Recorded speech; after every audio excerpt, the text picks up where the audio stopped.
Hello, hello, hello. This is Helen Thomas and the CDFM study group. Welcome. The purpose of the CDFM study group today is to review CDFM Module 4, Competency 8, Test and Evaluation. So we've created our aircraft in our running example. And so we're going to talk about the testing phase of the acquisition program. So let us jump right into it. All right, on the bottom of page 481, it talks about when you read through the DODI or the DODI 5000.02 is what requires all acquisition programs to have test and evaluation testing. That's done on equipment. It makes sense, right? So in the middle there, it gives you test and evaluation. It tells you what it's used for. Why do we test it? Why do we test that aircraft to see if it fixed that capability gap, right? Is used to identify and learn about deficiencies. Just because we picked a course of action doesn't mean that everything will be golden. We developed that prototype, we tested, and everything is wonderful. It may have some deficiencies. So you do that in the test and evaluation. Operational assessments are conducted early in a program. So I'm in the middle of that same paragraph. And it is conducted to determine operational effectiveness. When you're developing it, you're doing tests to identify deficiencies. When you fix those deficiencies and you put it into operation, you're testing it again because you want to see how it operates, how it works in an actual operational environment. And there's some instances where we may have to do live fire exercises to tell us how is it going to operate once I put a human being in it. Is it going to be safe? If it's rolled over, if it's attacked, if it's hit. So I want to know in each one of those stages. So that also tells you, even if the study guide doesn't tell you, wink, wink, testing occurs throughout the entire acquisition program. I may say that again a couple times when it comes up. So the last paragraph tells you again, the program manager should charter a test and evaluation working level group. Okay, anything else is the program manager, except for, we talked about the earned value management. When you're talking about money, that's the resource manager. Everything else is program manager. Also, the other exception is when we just talk about the DSTI in the lab. That's your site directors, or they're the ones that come up with, okay, these are the designated DSTI. Development and test and evaluation. So that's what I was saying. In the developmental stage, you do a test. Let's go to the top of page 483.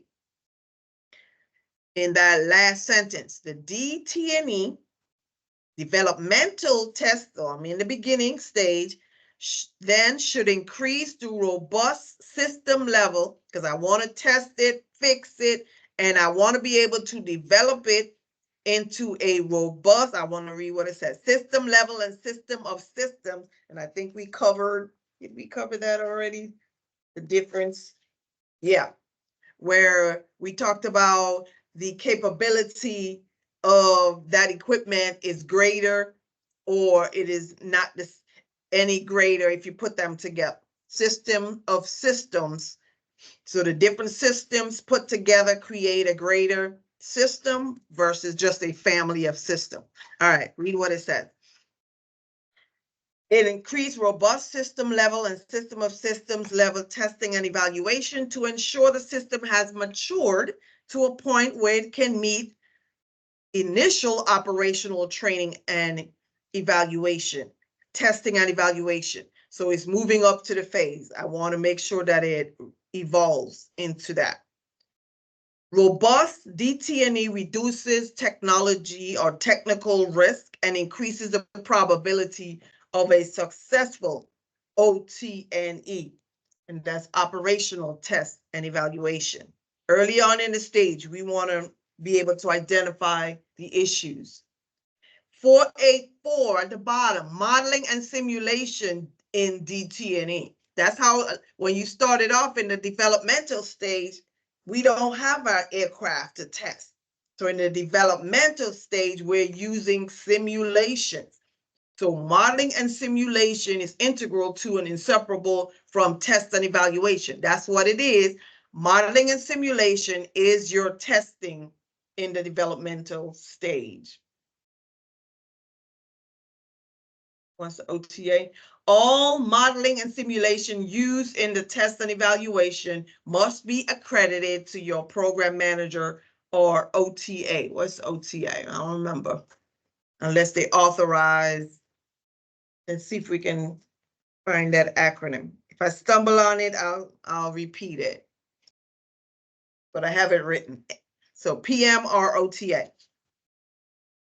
Page 5, as mentioned earlier, on the operational test and evaluation is conducted to determine the system's operational effectiveness. So if you just think about it, you will see that it makes sense in what they're saying. If I'm developing, I'm moving through the stage, is I'm testing as I'm moving along. Survivability. So we want to make sure on page 486 that in that evaluation of the test adequacy of that equipment, that we're testing it. If it's on the operational, I'm testing it in a real life situation that the warfighters will actually be using that equipment.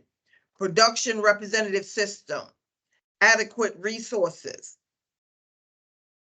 So in the evaluation of the test adequacy, and I remember that I had a note here that said, if in the test and evaluation that the program manager identifies, let's say it's just a hairline fracture or just a small crack in that equipment, then ethically you need to stop that production and correct that deficiency. You don't continue to produce them knowing that that deficiency is on it. And so they need to start over in the development or correct it, fix it before. So that's part of that ethical part of when you're doing these tests to identify those deficiencies, is so that they are annotated and corrected before more money is poured into the development of those systems. Once we leave operational, then live fire. Now we actually using it like the warfighters needed to be used. So it's done to provide a timely and reasonable assessment of the vulnerability, because it's still a little bit different when you put it in operation. It's not really the same conditions as the warfighter would use it, but then some of the equipment have to go into actual fire, live fire test and evaluation, so that they can encounter the same situations that the warfighter would, so you can identify those issues. On the top of page 489, there's a term called covered system. And so let's read that definition. So a lot of these, that's why I say module 4 is easier, because it's straightforward. It's difficult for some because of, we don't ever talk about site directors, DSTI, technology protection. We don't talk about those particular topics on a regular for most people. So a covered system is a DoD term that is intended to include all categories of system that require a live fire test. So if their definition and it says this is a covered system, then you know it's going to require live fire. That's all it's saying. And it says what makes it a covered system. That means user occupied and designed to provide some degree of protection.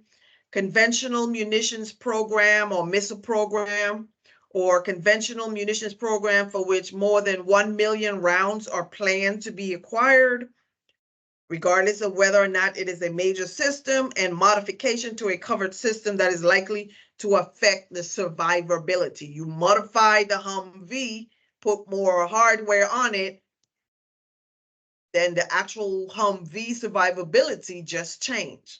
Is it still going to be protecting our human personnel? Remember that human integration topic we went through?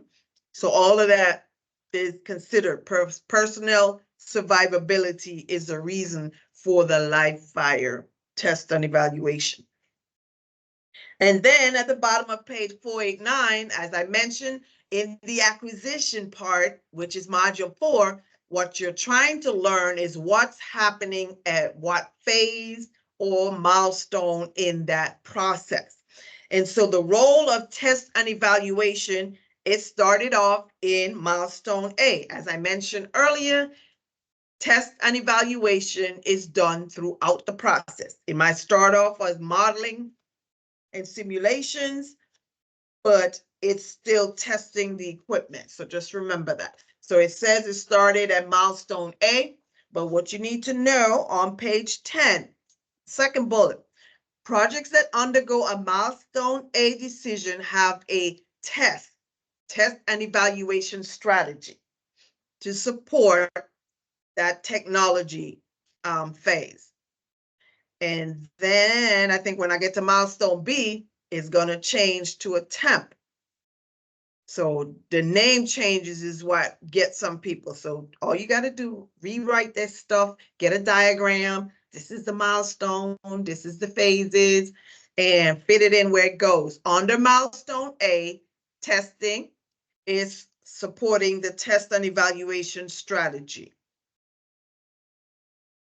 The test is approved, the last bullet at the top, is approved by the USD AT&L, that's the Undersecretary of Defense for Acquisition Technology and Logistics, / today's term is the USD Acquisition and Sustainment. So those are the two names that you may see, because this is the older, module 4 study guide is older, they hadn't updated. So if you see USD AT&L, that is your senior acquisition person at the OSD level. The role of test and evaluation at milestone B and beyond is the first bullet. So at milestone B, testing and evaluation is supporting the test and evaluation plan, the TEMP, and it's required in lieu of the test. So you have to get the differences there. And then on page 4811, at milestone C, when you're talking about testing, it is the role after milestone C and during the LRIP. Remember that low rate initial production? In milestone C is that quantity was identified. Milestone B of the smallest number of aircraft that we're going to develop, 10. And during the LRIP, you got to your testing. So conduct initial operational test and evaluation, the live fire test and evaluation, all of that's milestone C. Provide evaluation to support the full rate production and plan follow-up or follow-on operational test and evaluation. The role of test and evaluation during the full rate production and deployment, conduct follow-on operational test and evaluation as appropriate. So they never just like, oh, forget about it. So repeating again what was just discussed for test and evaluation, the different phases. When you move on to page 13, 4813, it mentions the test to support milestone A. And the temp is milestone B. Even if you don't remember, it's got something to do with testing and evaluation, right? So on page 14, the top talks about the test, and then it continues on the second. I don't think it mentions the temp here again, is the test. Test and evaluation strategy goes into more details there. Test and evaluation, the different parts, and then on page 18, it goes into more detail in what that plan is, the master plan for the test and evaluation at milestone B. What you need to know on the top of page 18, the test should be submitted 45 days before milestone A. So don't miss that. Likewise, let's find out when the temp is due. So temp, you're using evolutionary acquisition. The temp must also be consistent with the time phase. Nope. The third bullet, a temp must be submitted not later than 45 days before milestone B. So good thing it's the same number for both.